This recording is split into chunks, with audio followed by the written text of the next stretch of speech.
everyone and welcome to the Red Men TV. I'm Steve Hall. It's time for the latest edition of our news update. And yeah, some actually news to talk about. Really got a bit of transfer stuff as well. You've probably seen Alexis Mac Allister's name in the title and the thumbnail. We'll get to him very shortly. A little tiny bit of reaction from Jurgen Klopp's press conference earlier today as well. He didn't give too much away in truth ahead of the game against Leicester because it's miles away. A press conference on a Friday for a Monday night game. Didn't give too much away, but a little bit from that. And then Liverpool being linked with a new goalkeeper as well. We'll go through it all. First up then, the first story I want to talk about first thing I want to say before we get into all this is Jurgen's press conference today began with a moment's silence for journalist Dan Kay. Dan sadly died. Dan worked at Liverpool Echo. I knew Dan a little bit myself, not personally, but professionally. We spoke a few times over various little issues, and that Dan used to run the live blog on the Echo. And occasionally in this, not so much in this job, but in my previous role, Dan would sometimes get in touch asking if we had anything that we want to include in the blog. He was a good guy, and it's really, really sad news. So yeah, I know the press conference started with a moment's silence, but on behalf of everyone here at Red Men TV, we'd like to pass our condolences on to Dan's friends and family and anyone who knew Dan as well, because really, really, really sad news, Dan's death.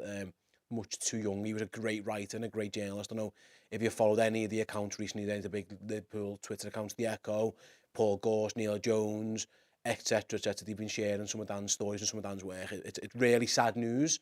So yeah, on behalf of all of us, I just wanted to mention that. Obviously, the press conference began with that, and I thought it was the right thing to do. Right then, let's move on to what was actually discussed by Jurgen in that press conference. The only real thing I took of note from it in terms of news was about Roberto Firmino, with Jurgen Klopp saying he's unavailable for Monday, but he's close, because obviously there's 3 games left of Liverpool's season. That means Roberto Firmino's 3 games away from leaving Liverpool Football Club. He's not going to feature in the Leicester game, so there's one. I think everybody will be desperate to get Roberto on the pitch at some regard in that home game against Aston Villa. I think people will it'd be really, really sad if he ends his Liverpool career injured and didn't get that chance to play. I know Divo had something similar last year, and obviously it wasn't great when he had to get, we got a serenade by Anfield, albeit when he was injured, it wasn't great. With all due respect to Divock Origi, absolute legend, Roberto Firmino, a little bit higher in the legend status, you would go on to say. So I think it'd be really cool if he can get on the pitch against Aston Villa. Whatever happens, he'll get a great send-off, of course. I'm sure he'll be there. But I think it'd be awesome if Bobby gets one more game at Anfield in front of the fans who love him so much, get to sing a song. So it looks like, barring any setbacks, he should be fit for that Aston Villa home game, the Aston Villa game next weekend, Liverpool's final home game of the season. I think it'd be really important to do. So fingers crossed, Bobby Firmino gets himself back fit for that one. And then obviously, of course, that Southampton game. In terms of Liverpool, they actually need to win all 3 games, don't they? See what happens elsewhere. Jurgen kind of referenced that today. He did say, he'd like to win the Champions League next season, but he still doesn't think it's likely. He thinks Newcastle and Manchester United are going to get the points. But yeah, I think it'd be really awesome if Firmino can get on that pitch at Anfield. Listen, if he can score a goal in that Villa game, even better.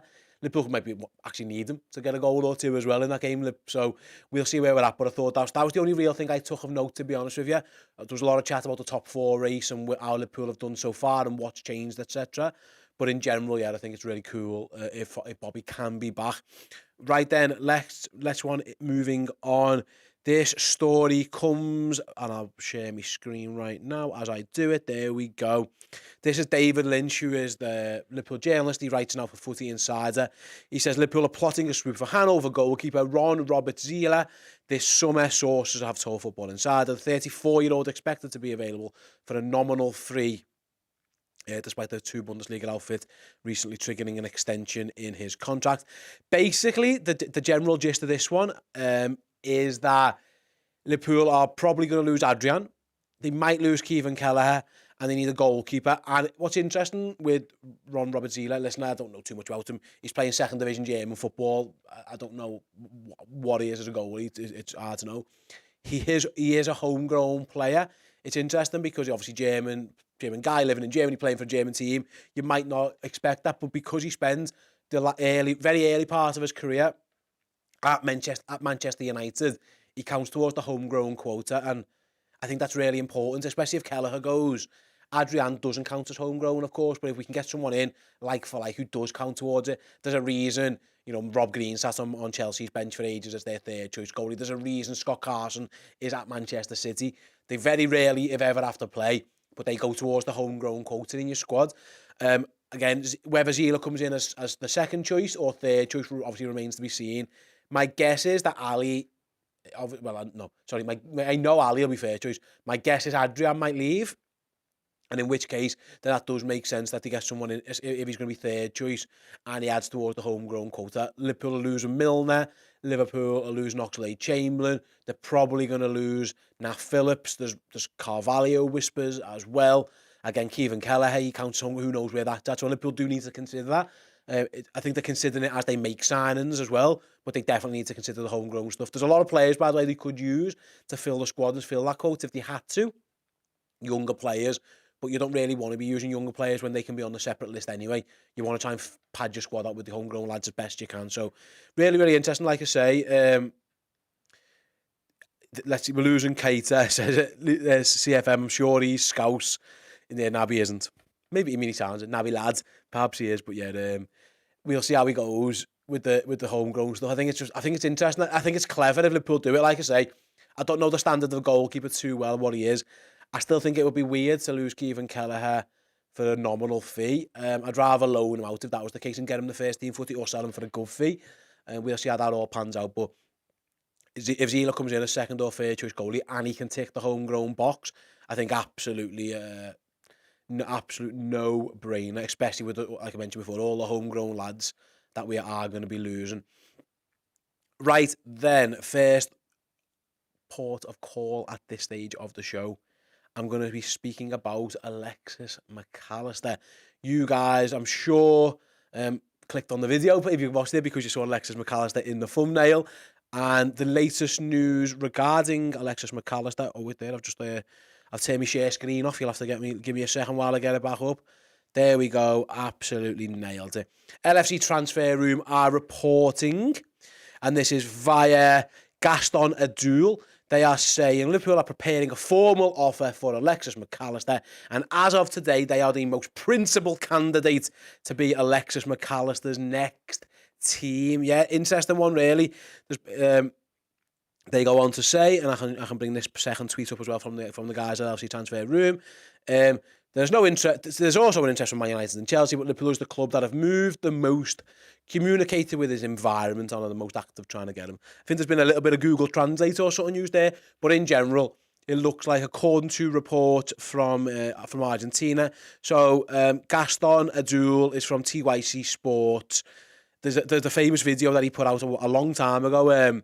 In fact, you know, I'm not sure I can show you this, but listen, if you get copyright strike, we get copyright strike. But little clip there of him with Leo Messi after the World Cup, giving a message to the people of Argentina. But yeah, in general, it's TYC Sports, Gaston Adul reporting this kind of thing. Let's have a little look what you guys think. Let me know what you think of Alexis Mac Allister. Would you think he'd be a good sign, and do you want Liverpool to get him? Is there anyone else you prefer? Dr. Drain says Mac Allister, Agati or Gravenberch, and Ndika would be a dream. I don't know. I think the Ndika stuff's kind of gone quiet. There hasn't actually been a lot, I'd say, in terms of centre-halves in general, has there really? Maybe that means Joel Matip's exit isn't happening. I don't know. All the talk we seem to be getting is a midfield. I wonder if Liverpool is going to try and box the midfield off first and then worry about the centre-back stuff later down the line. But it is interesting that, you're right, the centre-half stuff. I think they're going to go for, I don't think that's enough, if honest. Unless you're saying, sorry, Dr. Drain, Mac Allister, Agate / Gravenberch and Ndika, or you're saying Agate and Gravenberch, because I think Liverpool need three. Someone said there, by the way, brought a comment up saying that Alexis is half Irish. I thought he was Scottish. I thought he had Scottish heritage, not the Irish stuff. But in general, anyway, he knows the Premier League, doesn't he? G10, I want Mac Allister and Coop Miners. And Will Rowe says, I would rather have Mac Allister than Mount. I think Liverpool want both of them. I think they are definitely two of the ones. I think they want both and one other. And I think the other one other might be Ryan Gravenberch. But my guess is I don't think it's Mount or Mac Allister. I very much think it's Mount and Mac Allister, Liverpool's hit list. JD says, I'd like Thuram. I'd really like Agate, but he has a yellow card machine. There's nothing wrong with that. I don't mind me DM taking yellow cards all the time as long as he's as long as you're not crap. Again, I don't know too much. I haven't seen that much of Agate. I watched him against Arsenal recently, but I haven't seen loads of him. But the general reporting sounds good, and I apologise for repeating myself, but my go-to source when it comes to Portuguese football is Aaron Barton from Piscina Janada. I trust Aaron's judgment with players, and he tells me Agate is boss, so I will trust Aaron's judgment on it. But yeah, I don't know too much about it myself. G10, Mac Allister, Coop Miners, and Agate. There's a lot of Agate love. Let me know your thoughts on Mac Allister. Again, I think it would be a really good deal. I do think Liverpool, I know some people don't like when this happens or when this gets said. I do think Jurgen and the team want someone who's played a bit of Premier League footy. I don't think it's a coincidence that he's going after Mac Allister and he's going after Mason Mount in particular. I do think that's important to him. I wouldn't be shocked if the balance is that, where you get two lads who play Premier League footy and then perhaps a midfielder who hasn't. I think Jurgen's looking for more what he considers sure things, and adapting to England maybe is one variable on other players that they can't really take a chance on. They have to get this one right. There isn't really any wriggle room this season. If they get these wrong, we're in for another poor season by our standards. So I do think that is. I think they are considering it. People might disagree. People might not like that. I'm not sure how big a part it plays. But like, for example, when we signed Fabinho, he needed like 3 or 4 months before he got himself ready into the team. I don't think whoever comes in is going to be afforded that luxury. They need to come in and they need to play. Now, some people have done it. Thiago, straight away, bang, straight in the team at a level, and we've seen other players do it before. But I don't think Jurgen wants anyone who needs like an adaptation period. Similar, kind of. Darwin Núñez now is going through that. Cody Gakpo didn't need it. So there's always, it isn't always a necessity, but I think it's one variable Liverpool will try and negate. So I do think Mac Allister and Mount are very, very high up on the list. Jai10 says Barella is the dream. I agree. Of all the players Liverpool have been linked with, Barella I think is the best one in terms of standard of play. There's he's Euros, Italy international, playing in the Champions League semi-final. Had a really good game the other day for Inter against AC. So I think he's the highest level. I'm not sure how feasible that one is, if truth be told. Mark Rooney says Tielemans on a free would make sense. Budget-wise, it does. I don't know how he fits into Liverpool's system or team. I'm not sure he's got the legs to play those 2 number 8 roles that Liverpool, especially if they're going to continue with the Trent Alexander-Arnold midfield hybrid role thing. Those number 8s have to leg it round the pitch. I'm not sure about Yuri Tielemans in there. But yeah, in general, I think it's a... I'm not sure about the Tielemans one. I'm not sure about the Tielemans one, if truth be told. Right then, let's have a little look who else we've got in the comments. Just on the, while I go through it. In fact, I'll bring Ash's one up first.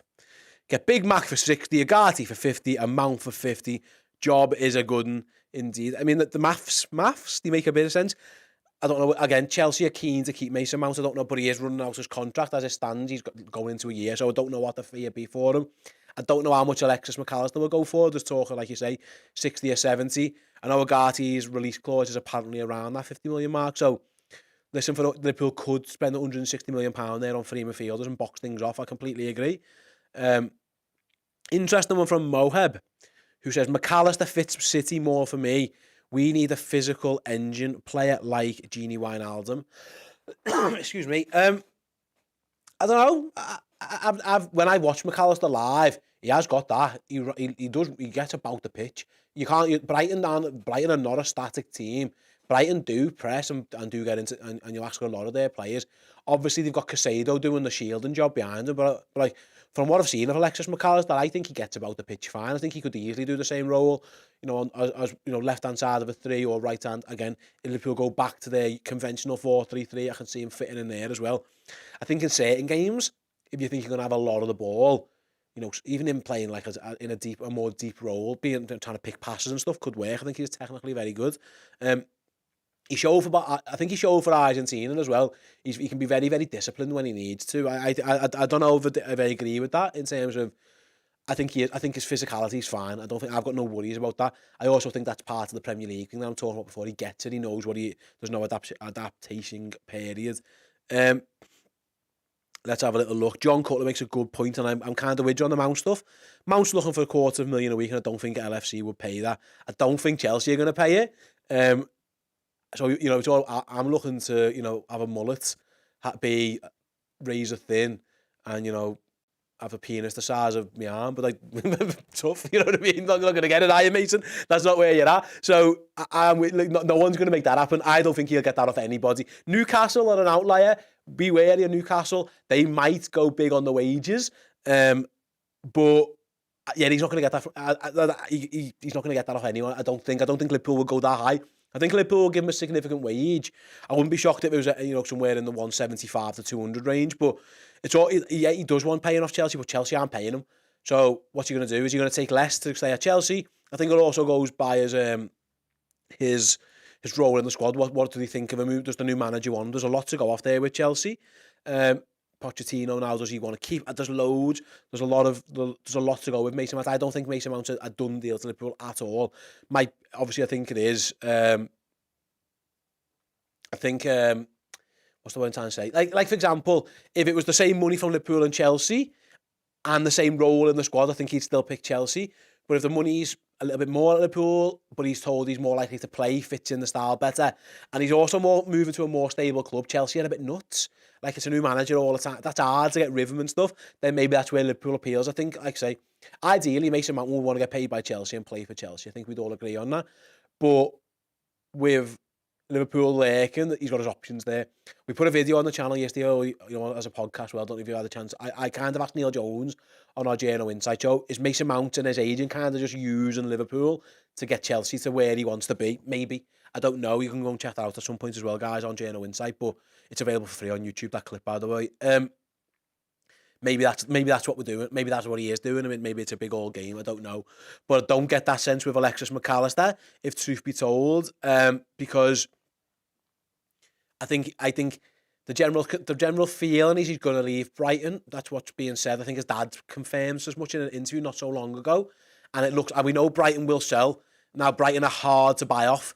They are really, really, really good at selling players for massive value, you know, or just keeping them. He's in no rush. They're in no rush to sell him contract-wise, and we saw them do this in January. Moises Caicedo had an offer off Arsenal. He could have been challenging for a league title, earning way more money at Arsenal, and instead Brighton kept hold of him, and he just rewards him with a bit more money as a thank, you know. And he might still sell him this summer, but you know they are notoriously really, really, really good sellers. They've got big fees time and time again for players, and then replace them with gems. Their recruitment's amazing. You know, Mark Cucurella, big fee they got for him. They've done it time and time again. When they sell players, they tend to get good money for them. Liverpool are going to have to stump up if they want Alexis Mac Allister. I think it's fair to say. Right then, who else have we got here? It's a stretch, says Rob, but Mac Allister and Rice with a view to signing Mount in January. 170 million is for a new midfield free worth it. I don't think Mount gets to January as the first one. I think if he's not going to sign a contract, Chelsea will try and move him on, and he won't wait for Liverpool. Why would he? Newcastle, Man United, Arsenal all want him as well, apparently. So I don't see that happening, if truth be told, Rob. But I mean, Declan Rice for me would be a dream sign. I think he's brilliant. I just don't think the maths adds up. You know, 120 million quid for him. I just don't think Liverpool will pay it. I might be wrong. I don't know. And I don't know what West Ham will accept, by the way, because they say they want 120 million quid. Whether they get 120 million quid is a different matter. But there's going to be a big fee. I've got half a sneaky feeling that he's going to Arsenal. So that, yeah. But I think he's a great player, and if he's available, Liverpool definitely, I think, would be in for him or should be in for him. I don't know. Listen, they couldn't afford Jude Bellingham, and he's better than Declan Rice, and they weren't willing to push the boat out on Jude Bellingham, who's younger, better. So I can't see them doing it with Rice. But again, if West Ham's fee, if it does reduce, then he is definitely an option. Who else have we got here? Who's this? Sorry. Fanzo says, Mac Allister's signing does not inspire me. Oh, interesting. I haven't heard that from many people, to be honest with you, Fanzo. I think World Cup winner, Premier League proven, quality player. I don't see too much downside to this. You know, Brighton are a good team. Brighton are a very good team. There's a chance they finish above Liverpool still. They seem maybe, if things don't go Liverpool's way over the last 3 weeks. They could be playing European football, FA Cup semi-finalists. They're a really good team. They're the best team I've seen in person this season play against us. But Brighton, I thought they were unplayable. That when we went down to their ground, I was down there at the Amex. That one in person, they were unstoppable. Now Liverpool have played some really tough teams this season, of course. Madrid, shining example. But I wasn't in the stadium. I'm talking in the stadium. Brighton were phenomenal, and I think he suits down to the ground. I think he'd be a really good signing. Let's have a little look. Philby Kid, is it Philby Kid? Where's it gone? There we go. I'd rather we focus on Mac Allister and look into Barella if we're going to spend big money on one player. He's a bigger talent than Rice. Yeah, I think the Barella thing, from what I'm led to believe, is Inter might need the dough if they don't get in the Champions League next season. As it stands, they're in a top 4 race. Juventus getting their points back did Inter no favours. But now listen, they might win the Champions League as well, by the way. They're probably going to be in the final unless something mad happens in a week's time. Now, they'll be big underdogs in that final, but that's the only sense. And even then, I just don't know if he let Barella go. Does he want to go? Who wants him? Who's in for him? What type of clubs want him? If Inter made him available, there would be a lot of interest. He's brilliant, so I get it. I tend to believe Mac Allister is a bit more realistic. That's kind of where I'm at. Jai 10. We can't get past Jude Bellingham, can we? He's always turns up. Is there any chance Liverpool are secretly working on a Bellingham deal like they did with Alisson and Van Dijk when they ended their interest before? I would doubt it. I think he's going to Real Madrid. Simple. I hope. Listen, I hope beyond hope that doesn't happen, and he stays at Dortmund and Liverpool can sign him down the line. But I think he's going to Real Madrid. I think that's that's where we're at now. Let's have a little look. The Cop Council says, I think Barella's going to City. That'd be good. He's really good. Not that the City need too many more players. King Jason. If we put Trent in midfield, we can get Bellingham and Mac Allister. Why not? Because then the system is Trent playing this. Trent isn't a midfielder. Like, where's he going to... I don't understand that. He's not... I don't understand that. It's not going to work, is it? Do you put him in there all the time, play someone else at right back, and then play a DM and play Trent as an 8? I don't think you want Trent as an 8. I think that's too far advanced. Trent needs to be deep. So I don't see how it works. You could play, if you think of maybe playing Trent in a double pivot kind of thing, but I like the role that he's doing now. He's excellent at, and Liverpool win every game since he's done it. So I don't see the point of change. They found something really good. Why would you change it now? So yeah, I'm not sure about that one. And finally, then Average Joe. I'll go to Average Joe, veteran. People can say that Mac Allister has the same concerns about Wijnaldum, and look how well that worked. Be honest with you, Joe, I've got no concerns about Alexis Mac Allister. If Liverpool sign him, I think he's brilliant. He doesn't worry me at all. I think you might be wrong. We've got it wrong before with players who you think are going to be absolutely wonder kids, or wonderful players. But that was in the old days. I remember us signing Harry Kewell, thinking, he's going to be the business. Fernando Morientes, he's going to be brilliant. Even Joe Cole didn't work out. But under this regime, they don't really get many transfers wrong. They haven't had any shockers. The crap ones have been like emergency loans and stuff, but like they haven't really had any massive stinkers, especially when they spend big money. It usually works out well. So I reckon they'd all be great. I'm all for it. I'm all for Alexis Mac Allister. And as Daniel says, no matter what, he'll be better than Naby Keita. Well, hopefully he stays on the pitch more than Naby Keita, I would say. Right then, thanks very much for watching or listening to this episode of the News Updates. Like I say, I mentioned Journo Insight before. If you want to go watch the entire show, if you go over to redmenplus.com, if you sign up as a yearly club captain and use the code YEAR, YEAR, you'll get Journo Insight, you'll get Transfer Insights I mentioned before with Aaron Barton, and tons more, and you'll get it for half price. So rather than paying 50 quid for the year, you'll only pay £25 for the year if you use that code. So yeah, yearly club captain, Redmen Plus, use the code YEAR, get yourselves an absolute bargain. And yeah, come and tune in. Got a weekend off now. Keep an eye on the channel. There's loads of build-up. Jürgen's press conference will be available in podcast or video form for you very, very shortly over on Redmen 2. Yeah, we've got a second YouTube channel. Search Redmen 2 if you haven't already and subscribe to that as well. Brilliant. Loads of clips, loads of extra bonus features and stuff as well. We'll be back on Monday night with the watch-along for Liverpool's trip to Leicester. I will be in the hot seat with the man, the myth, the legend, Mr. Chrissy Pajak. We will be here for you, in your eyes, for the Leicester Watch Along. So come and join us for that. Keep an eye on the channel for even more content. Do the Red Men Plus code. Get yourself some more boss stuff. And I'll see you all next week. Have a brilliant weekend, everyone. Everyone, I hope you enjoyed the show. Did you know that if you go over to redmenplus.com and sign up as a Club Legend subscriber, I will personally email you every single month with a new code, which gets you 20% off at redmenmerch.com. That's a no-brainer. Go and do it.